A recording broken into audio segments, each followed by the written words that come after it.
Welcome to my channel top lines defence info. मैं आपका दोस्त अविनाश लाया हूं टॉप लाइन्स डिफेंस अपडेट। तो चलिए शुरू करते हैं।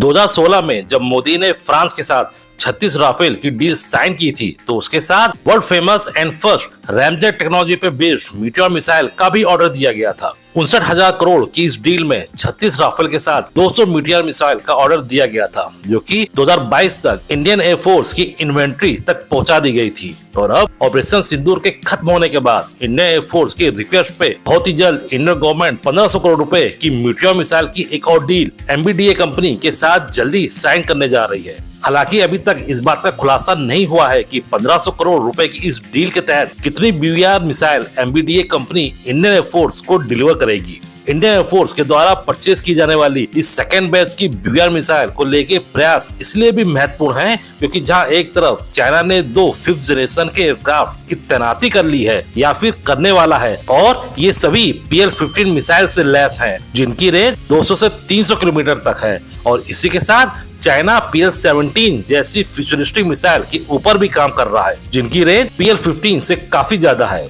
और ये सब मिसाइल चाइना के द्वारा पाकिस्तान को भी डिलीवर की जा चुकी हैं या फिर भविष्य में की जाएंगी। और जब तक DRDO के साथ अस्त्रा 2 तथा वेरी लॉन्ग रेंज की BVR मिसाइल अस्त्रा 3 का इंडक्शन इंडियन फोर्स के अंदर नहीं हो जाता है, PL-15 जैसी मिसाइल के अगेंस्ट मीटियोर मिसाइल का होना बहुत ही जरूरी है। अब इसी डील को लेके कुछ डिफेंस एक्सपर्ट के बीच काफी मतभेद भी है, जैसे इंडियन एयरफोर्स को अचानक से इन एक्स्ट्रा मीटियोर मिसाइल की जरूरत क्यों पड़ गई, क्योंकि ऑपरेशन सिंदूर के दौरान हमें एक भी न्यूज या इंसिडेंट के बारे में मालूम नहीं चला था जहां पाकिस्तान के खिलाफ इन मीटियोर मिसाइल का यूज होना सुनाई दिया गया हो। और यहाँ तक जब से राफेल इंडियन एयरफोर्स के अंदर इंडक्ट हुए हैं, हमने किसी भी एयर शो या फिर किसी वॉर एक्सरसाइज में राफेल को मीटियोर मिसाइल के साथ नहीं देखा है। और इस चीज को लेके ऑपरेशन सिंदूर के दौरान तथा बाद में कई तरह की थ्योरीज भी निकल के आने लगी थी कि शायद अभी मीटियोर मिसाइल इंडियन एयरफोर्स के पास पहुंची नहीं है, और या फिर उनका इंटीग्रेशन इंडियन राफेल के साथ अभी तक हो नहीं पाया है।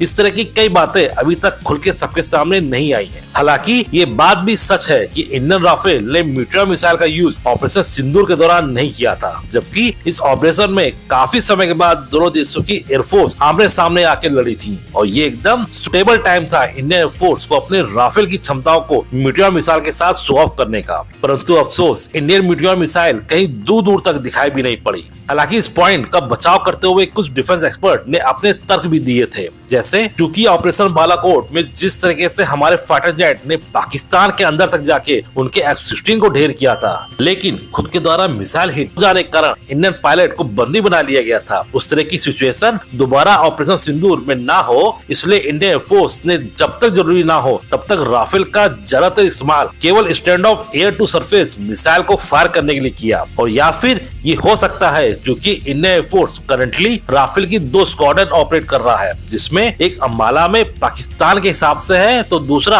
हासीमारा एयरबेस जो कि चाइना सेंट्रिक है। और इंडियन एयरफोर्स ने शायद मीटियोर मिसाइल को चाइना को ध्यान में रख के रखी हुई हो, लेकिन कभी भी कॉम्बैट एयर पेट्रोल ड्यूटी में भी मीटियोर मिसाइल राफेल जेट के ऊपर माउंट नहीं दिखाई दी। हालांकि उसका एक रीजन मीटियोर मिसाइल का काफी एक्सपेंसिव होना भी हो सकता है। एक मीटियोर मिसाइल की कीमत करीब 18 से 25 करोड़ की पड़ती है, जो कि इंडिजिनियसली बनने वाली अस्त्रा मिसाइल जो कि केवल 7 से 8 करोड़ में अवेलेबल हो सकती है के मुकाबले करीब 2.5 से 3 गुना महंगी है। और ये भी फैक्ट है कि जब भी कोई missile combat air petrol duty के तहत फाइटर जेट के साथ उड़ान भरती है, उसकी हर फ्लाइट के साथ मिसाइल की लाइफ भी कम होती जाती है। और शायद इसीलिए इंडियन एयरफोर्स बहुत ही सावधानी से इस प्रीमियम मिसाइल का यूज कर रहा हो। खैर जो भी है, इस आने वाली नई मिसाइल की खेप से इंडियन एयरफोर्स मजबूत ही बनेगी। लेकिन हमें ये बात भी नहीं भूलनी चाहिए कि अगर कभी जंग पाकिस्तान या चाइना के खिलाफ होती है तो हम फॉरेन सप्लाइड मिसाइल के सारे जंग में अपनी सुप्रीमेसी साबित नहीं कर पाएंगे। 2022 में रिसीव हुई 200 मीटियोर मिसाइल तथा प्रपोज 80 मिसाइल के सारे इंडियन एयरफोर्स 2 फ्रंट वॉर को झेल नहीं पाएगी। और इसीलिए ये जरूरी है कि इंडियन गवर्नमेंट तथा इंडियन एयरफोर्स को फॉरेन मेड मिसाइल के अलावा